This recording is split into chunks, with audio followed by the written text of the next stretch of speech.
చల్లా కోదండరాం అనేటువంటి ఒక high court judge ఇచ్చినటువంటి ఆ తీర్పు ఏదైతే ఉందో దాన్ని ఆధారంగా వాళ్ళు వర్తించదని చెప్తున్నారు. కానీ దాని తర్వాత అనేక తీర్పులు వచ్చినాయి. సుప్రీంకోర్టు తీర్పులు ఉన్నాయి, కేరళ హైకోర్టు తీర్పులు ఉన్నాయి, అనేక తీర్పులు ఉన్నాయి. కాబట్టి గతంలో అట్లా కొనసాగింది. కానీ మేము బాధ్యతలు చేపట్టిన తర్వాత ఎండోమెంట్ డిపార్ట్మెంటు నేను చూస్తా కాబట్టి నా దగ్గరికి ఆ జడ్జిమెంట్ కాపీలు తీసుకొచ్చి చూపిస్తే దానికి ప్రత్యామ్నాయంగా టీటీడీ విషయంలో కూడా హైకోర్టు జడ్జిమెంట్ ఇచ్చింది. తర్వాత పాత జడ్జిమెంట్ టీటీడీ కూడా మేము వర్తించాం, ఎండోమెంట్ కిందగా రామని తిరుపతి దేవస్థానం కోర్టులో ఫైల్ చేసి దాని మీద ఆర్గ్యుమెంట్ జరిగినాయి.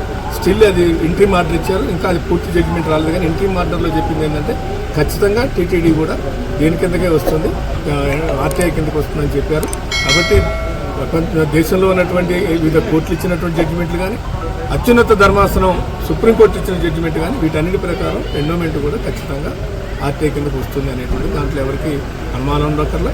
ఎండోమెంట్ కేసులన్నీ కూడా వాళ్ళందరూ కూడా వాళ్ళ ఇంతకుముందు కొంత దాని మీద ఆ జడ్జిమెంట్ను అడ్డం పెట్టుకొని కొంత కాలయాపన చేశారు. కానీ ఇప్పుడు అట్లాంటి కుదరవు అని చెప్పారు. కాబట్టి ఎండోమెంట్ కూడా ఖచ్చితంగా వస్తుంది. దాంట్లో ఒకటే ప్రజలకు సంబంధించిన ప్రభుత్వం ద్వారా వినియోగమవుతున్న ప్రతి సంక్షేమము, అభివృద్ధి, ప్రతి దానికి లెక్క పత్రం ఉండాల్సిందే. అది తెలుసుకునే అధికారం, హక్కు ప్రజలకు ఉంది.